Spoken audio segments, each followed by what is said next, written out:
nós devemos ter o propósito, um alvo, um plano, um intuito de realizar, de alcançar alguma coisa, seja ela uma cura, seja lá o que for, um emprego ou financeiramente ali, mas a gente deve ter um propósito sempre, e principalmente um propósito com Deus, né? Firme na presença de Deus. No sentido da vida, o nosso maior propósito é ser salvo, é conquistar o céu. Segundo a Bíblia, ali, a palavra de Deus, Deus nos criou também com um propósito, e o propósito de Deus para a nossa vida é para Deus criou o homem para o adorar, para adorá-lo, para louvor e glória dele, baseado em Isaías 43:7 e Efésios 1:12, o qual nos fala que Deus nos criou para o adorar. Então, devemos adorar o Senhor, porque a palavra de Deus diz ali em Lucas 4:8: adore ao Senhor o seu Deus e só a Ele preste culto. Devemos proclamar o louvor, celebrar a Deus. Isaías 43:21 nos diz que devemos proclamar ao Senhor louvor e celebrar o seu nome. Deus, Ele é autossuficiente, né, irmãos? E isso nos quer dizer que Ele é independente, Ele não necessita de nada, nem de ninguém. Ele não necessita de auxílio externo. Já o homem, o ser humano, ele necessita de Deus para tudo. Ele necessita de Deus no dia a dia, seja lá o que for, até para viver, para respirar, nós necessitamos de Deus. Nós não somos nada sem Ele. Porque se nós podemos acordar no dia ali, a cada dia já é um milagre, já é Deus trabalhando. Então, o homem necessita de Deus, baseado ali em Jó 12:10, que diz assim: na sua mão está a alma de todo ser vivente e o espírito de todo gênero humano. Então, nós estamos na palma da mão de Deus. Nós não agimos, não demos um passo. Ali a irmã Kate tem lido ali a palavra de Deus, que muitos são os desígnios, né, a preparação do coração do homem, mas Deus é quem dirige.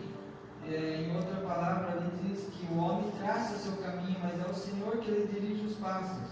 Muitas vezes a gente pensa: eu não vou conseguir, eu vou desistir, não vou chegar lá, e quando a gente vê, a gente está ali, está onde que Deus quer que esteja. Graças a Deus, eu nunca me desviei da presença do Senhor, e a gente não tinha nem ideia de onde que Deus nos levaria, né, irmãos? E muitas vezes a gente pensou em andar por certos caminhos e Deus nos guardou na presença dele. Por algum propósito que Deus tem guardado, não somente a mim, mas Deus guarda a cada um dos irmãos. E se hoje temos um pouquinho, não devemos ficar tristes. Eu estava ali analisando e pensando: tem mais para nós. Deus tem algo grande para nós hoje. Porque diz assim a palavra de Deus: onde tem 2 ou 3 reunidos em meu nome, ali eu estou. Então, a igreja é grande, nós estamos aqui, nós passamos de 2 ou 3, nós temos um grupo, um bom grupo. E Deus, ele não está interessado em número, ele está interessado num coração verdadeiro, um coração que adore, que seja quebrantado diante dele. Deus conhece, irmãos, não adianta a nossa aparência, não adianta nada. Deus conhece tudo. Deus conhece o nosso viver, o nosso dia a dia. Deus sabe que nós somos falhos, que nós somos pó, que nós erramos, que nós caímos, levantemos, mas Ele só nos observa. É como um pai olhando seu filhinho brincar. Ele cai, se machuca, se esfola tudo, e ele cuidando, só observando. Deus sabe o coração de cada um. Deus sabe o que cada um necessita. Às vezes, assim como Jó ali, Jó talvez ele não entendia o porquê. Hoje de tarde eu comentava ali que eu fui consultar ali, eu estou com um problema de saúde e o médico acabou me afastando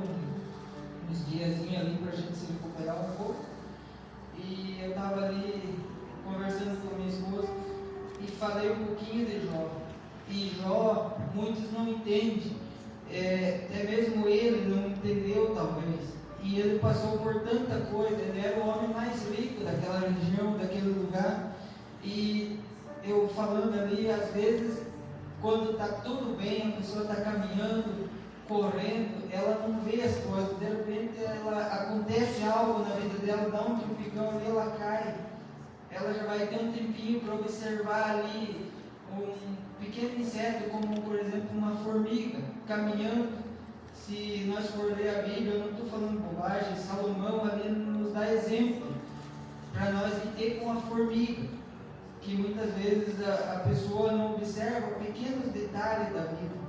E Deus permitiu ali, Jó, ele era muito bem de vida, muito rico, e às vezes ele não se preocupava com certas coisas, talvez, e Deus permitiu acontecer tanta coisa, tanta desgraça, mas não é por isso que Deus o abandonou. Talvez Deus tinha uma lição não só para ele, mas olha, quantos 1000 anos e nós temos, né, pastor? Nós temos aprendendo, todo dia nós aprendemos um pouquinho com a vida desses homens de Deus.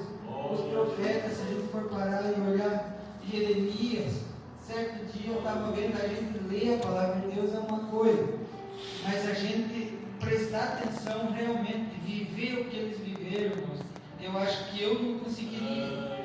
Não é, a gente diz, porque a gente passa por certas coisas também, mas tipo assim, eu não conseguiria talvez viver o que eles viveram, porque cada um, Deus deu uma cruz a cada um, então não adianta, ninguém iria conseguir carregar a cruz do outro.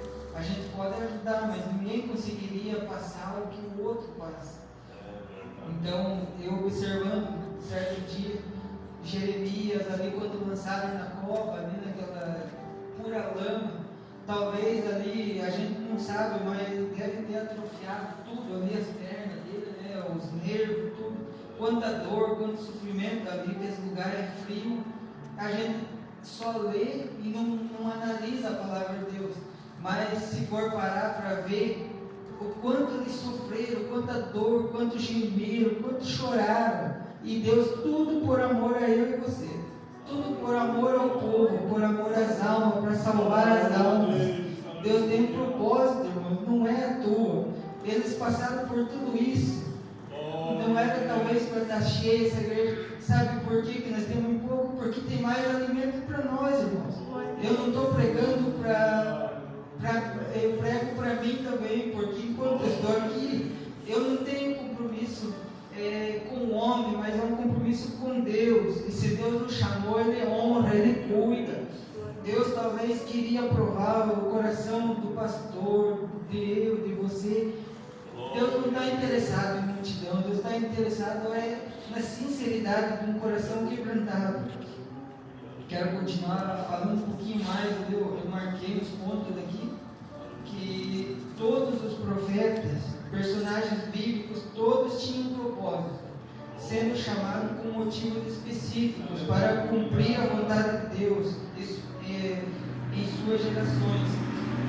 Então, como é a noite do propósito, eu gosto de falar em cima do tema, se é o tema, então vamos falar em cima do tema, porque aqui é lugar de ter compromisso sério com o céu, porque Deus, Ele manda um anjo, o anjo ele não tem um coração orgulhoso ali, mas só vou ir lá se tu me mandar ir lá para falar com a multidão. Não, Ele manda específico, assim como Ele mandou ali para falar com Daniel, irmãos, com um único homem, um único profeta.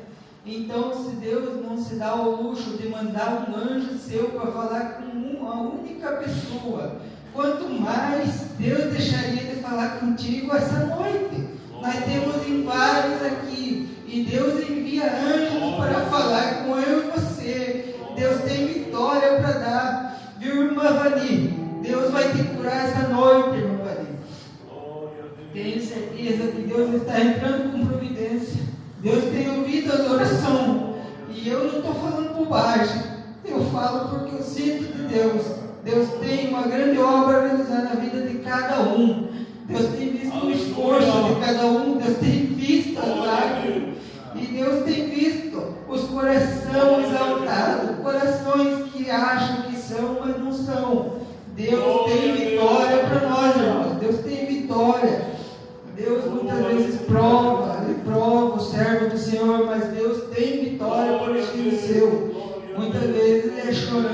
gemendo. A palavra de Deus diz que aquele que semeia a palavra vai semeando, gemendo, chorando, mas ele volta consigo trazendo seus molhos com alegria. Então, não é à toa. Às vezes a gente passa um pouquinho de dificuldade aqui, ali. Muitas vezes a gente pensa em desistir da própria vida, mas Deus tem um propósito maior. Deus tem um futuro glorioso àqueles que são fiéis a Ele. Muitas vezes a gente olha e diz: eu não sou merecedor, eu sou um miserável. Mas Deus olha e Ele quer nos abençoar. É bem assim que Ele trabalha.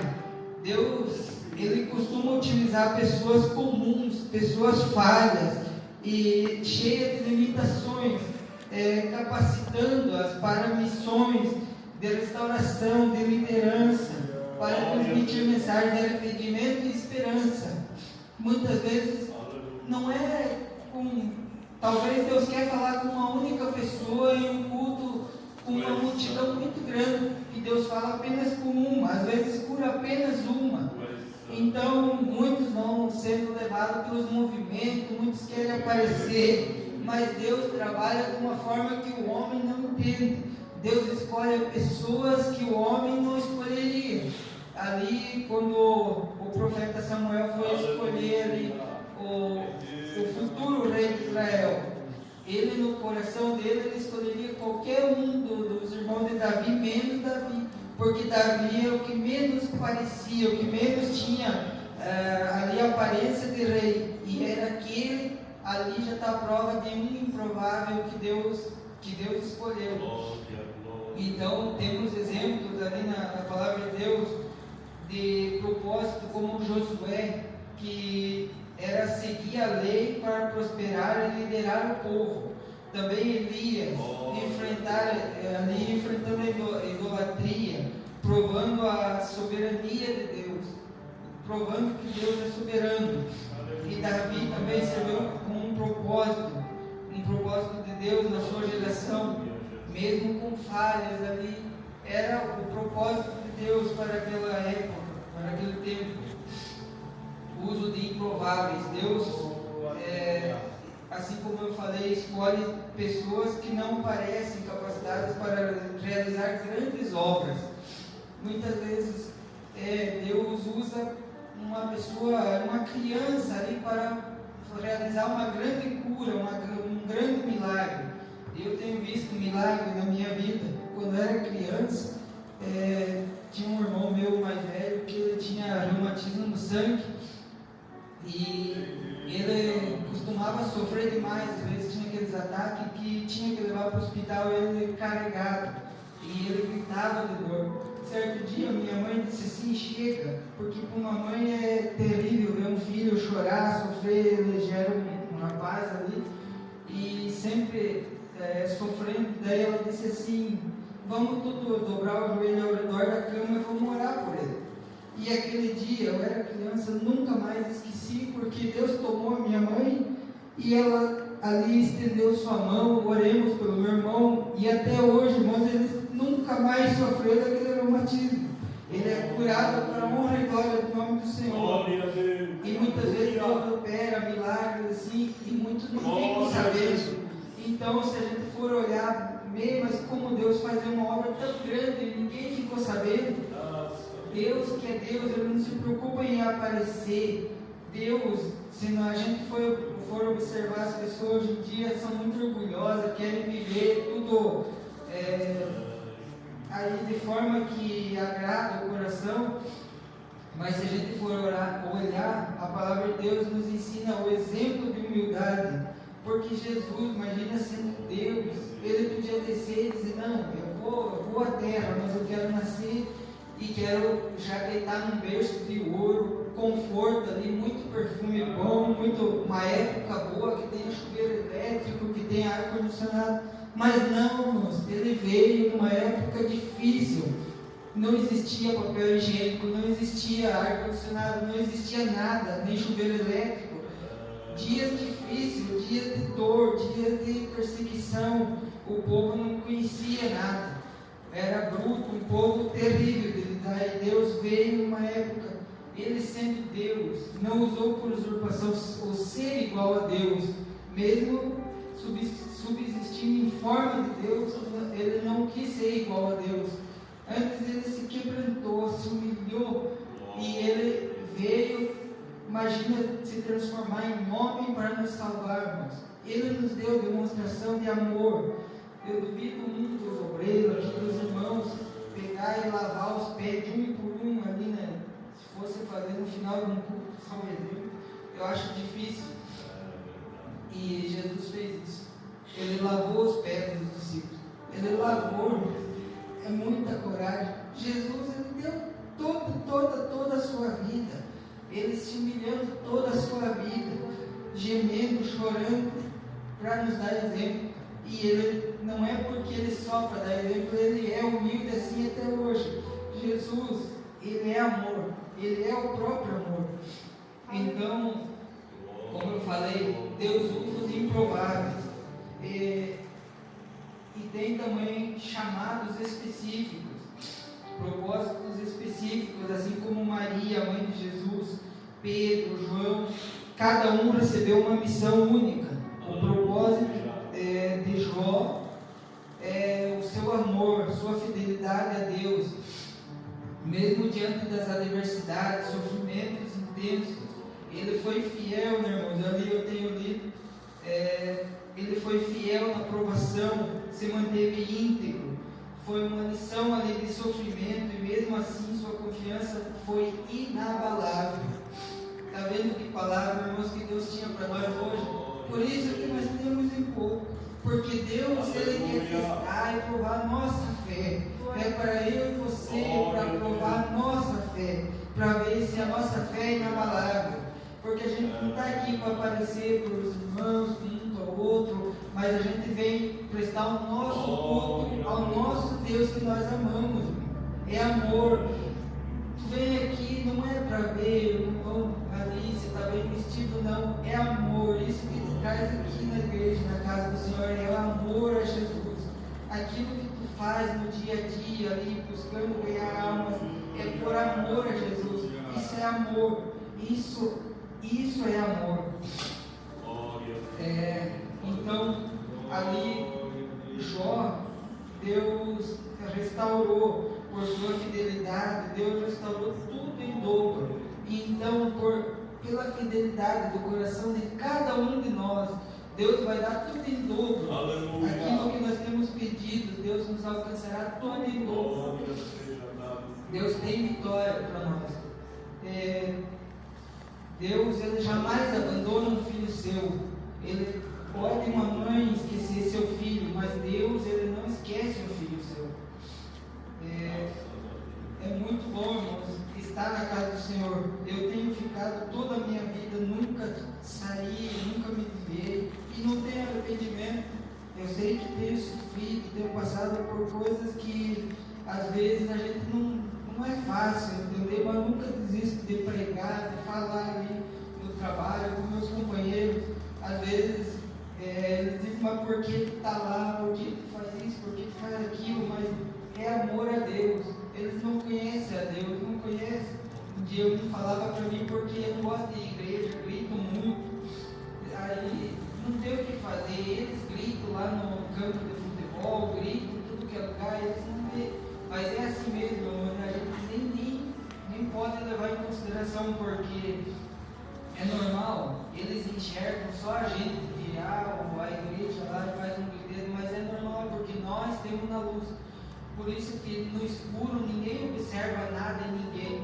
Por isso que aponta o dedo para mim, para você, assim, enxergam tudo que é defeitinho, porque nós temos na luz. Se nós estivéssemos na escuridão, eles não iam falar nada. Pode observar que uma pessoa está na igreja, todo mundo aponta o dedo, todo mundo pisa, todo mundo persegue, todo mundo incomoda. Toda a roupa que vestia é feia, é errada, é pecado. Mas depois vai para o mundo, nunca mais ninguém fala nada. Porque daí está na cara do inimigo, está nas mãos dele. Daí por que vai nos perseguir? Então, se a gente está sendo perseguido, vamos melhorar para que o inimigo persiga mais ainda. Esses dias eu estava prestando atenção aqui, o nosso dizer no final do culto: se Deus é por nós, quem será contra nós? E quem que é contra nós? Satanás é contra nós, irmãos. Mas nós, pelo nome de Jesus, nós temos vencedor.